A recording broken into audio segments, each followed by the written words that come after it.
States Andrea asked me to talk a little bit about that as well as the Magyar Diaspora Tanács. So 2020 really will be a remarkable year for the Hungarian American community. In 2019, we celebrated the 30th anniversary of the fall of communism in Central and Eastern Europe.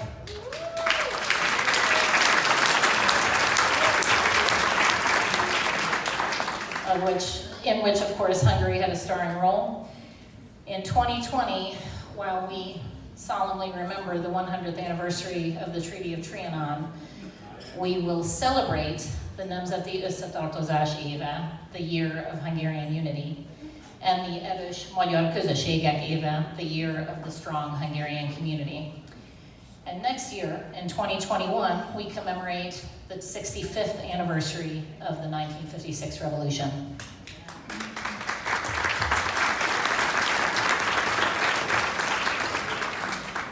These 3 years, back to back to back, provide us a unique opportunity to not only strengthen our own Hungarian American community, but also to reach beyond.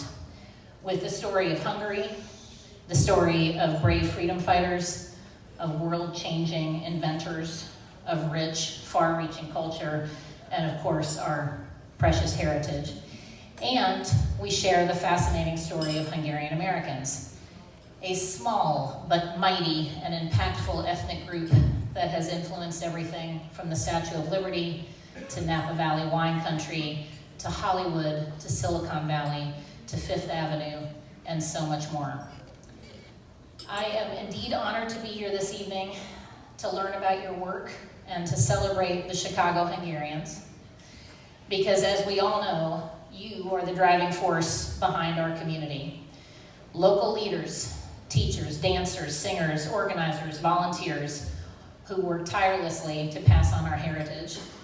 You are the ones that make the magic happen.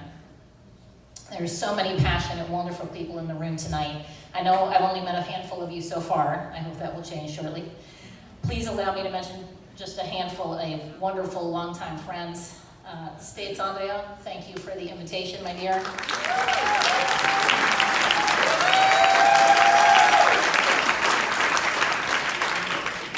She's a rock star. Joka Jutka,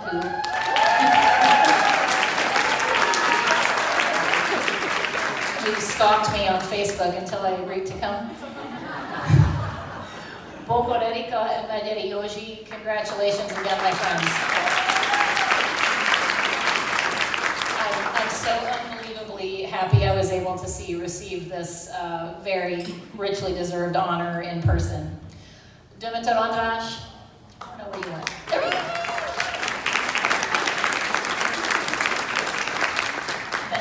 Who I know has worked in this community and done so much here in Chicago. Every one of you all are incredible leaders, and you've been inspirational in so many ways. So I'm really excited to be here to see this local celebration in person. I've also met several people tonight that I've only known through Facebook until now. I'm hoping to meet many more of you again when we throw a little palinka in the mix and a little paprika. You know, we'll all be best friends by the end of the evening. I'd like to give also a special shout out, especially because of the table that I'm seated at tonight, to the non-Hungarian spouses.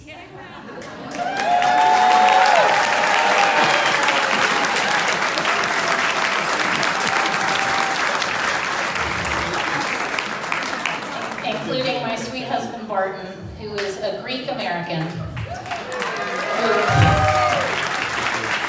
is now very much Hungarian by osmosis. He came all the way to Chicago with me to have a date night.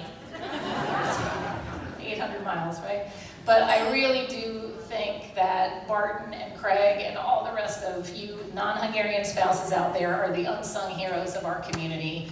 We couldn't do the work that we do without you. And I always say those who are not blessed at birth with Hungarian heritage, but who willingly embrace it, are some of the most special people. So thank you for all of you.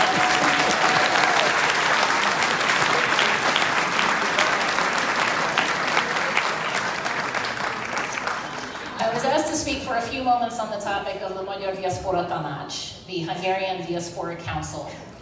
I'll speak in more detail about this tomorrow when I'll have the opportunity to meet several of you in person, but just to provide a quick summary.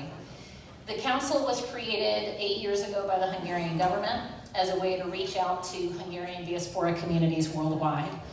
Currently, there are approximately 30 US leaders from 15 states. This includes leaders from organizations, scout troops, churches, and community representatives. Overall, there are more than 100 leaders at the council from every geography, from Venezuela to Australia to Canada to Chicago, Illinois. This year, your community was represented by András Demeter, the Hungarian Cultural Advisory Council of Chicago.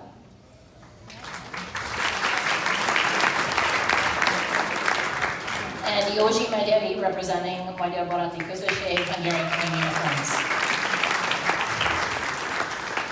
For the first 7 years, László Hámos, president of the Hungarian Human Rights Foundation, served as the US leader. He was re-elected by the US representatives 4 times until his tragic passing in 2019. I was proud to work alongside László for many years. He was a true mentor to me and to so many other people in our community. This November, I was honored to be elected to succeed him in this position. My colleagues, Csilla Browser, who is here this evening, president of the Minnesota Hungarians and honorary consul there, and Ildikó Nagy, executive director of the Hungarian House of New York, are working with me. The role is to represent the Hungarian community, our wants and our needs and our talents, to the Hungarian government and to other communities around the world, and to help implement and coordinate programs here in our own geography, like the Körösi Csoma Sándor internship program, of which I know you all are very familiar, the Mikes Kelemen program, the Rákóczi Szövetség, the Bethlen Gábor Alapítvány, to name a few, but the list goes on. This year, there are several exciting initiatives, community-wide initiatives we're working on because of the 2 special years that I mentioned. Hungarian Summit is coming up in March in Daytona Beach. This is bringing Hungarian business leaders and entrepreneurs, cultural acts and diaspora topics all together in the same place, so it'll be a new approach. During that conference, a North American tour of EDDA will also take place. This is a great example of cooperation between Canadian and American diaspora members, and we hope this will start a tradition of global cooperation. Of course, we will have events remembering the Treaty of Trianon all throughout the community.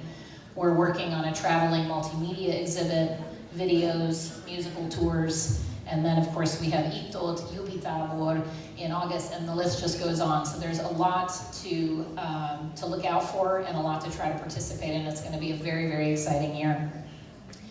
In this position at the Magyar Diaspora Tanács, I'm also honored to represent our community at Máért, Magyar Állandó Értekezlet, the Hungarian Standing Conference, where we find ways to support our Hungarian brothers and sisters living in Erdély, Vajdaság, Felvidék, and Kárpátalja. I'm happy to talk more about this, but I promised Andi I would keep this short, so I'm going to wrap that up and talk about that with you all a little bit later. But as I wrap up, there is one particular challenge I'd like to mention and I'd like to ask for your help with. If we look at our population, let's assume for the moment the Hungarian American community is 1.4 million strong. Results from various studies and surveys have shown that less than 10% speak the language or are involved in our community in any way. Less than 10%. Now to me, knowing the amount of work that we all put into the programs that we run, that is quite disconcerting. If that is the case, and I believe this estimate to be somewhat conservative, unfortunately, then we as Hungarian American organizations are not reaching and engaging more than 1 million Hungarian Americans in the country. 1 million. So I choose to look at this, instead of getting frustrated, I choose to look at this as a tremendous opportunity for us. The 3 years of anniversaries and the renewed focus on strengthening our community, which includes resources and programs from the Hungarian government, provides the perfect backdrop, the perfect opportunity to make a difference, to close this gap. So as we step into this new decade, It is my hope that we can all work together to strengthen our local organizations and events, because this is where it all starts. Find ways to reach out to those people who are not yet engaged and plant the seeds together for the next generation. I would love to hear your ideas on how to best accomplish this and what we can do at the Magyar Diaspora Tanács to help support you in the coming year on various initiatives. Thank you again, Hungarian Club of Georgia, for this opportunity to be a part of your celebration tonight, but even more importantly for the hard work, the passion, the dedication that is on full display from everyone in this room. 98 years and counting. It's simply amazing. Keep up the great work. Magyar.